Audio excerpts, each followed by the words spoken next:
How to sell XRP on Trust Wallet step-by-step guide. Hey there, in today's tutorial I'll walk you through the simple process of selling XRP on Trust Wallet. Let's get started. First, make sure you've installed Trust Wallet and logged into your account. Open the app on your phone. Once you're in, find your XRP in your wallet by scrolling through your assets or by searching for it in the search bar. Tap on XRP to open your wallet details. Since Trust Wallet doesn't have a built-in exchange feature, you'll need to connect it to a decentralized exchange or use an external exchange that supports XRP trading.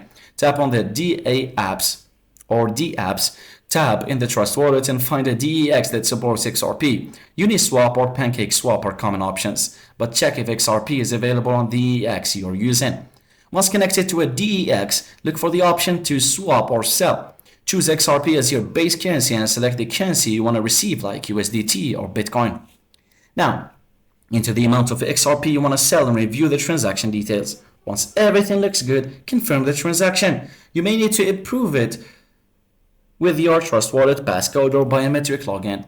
After the transaction is completed, your new assets will be available in your Trust Wallet. If you used an external exchange, you can withdraw your funds to a bank account or another wallet as needed.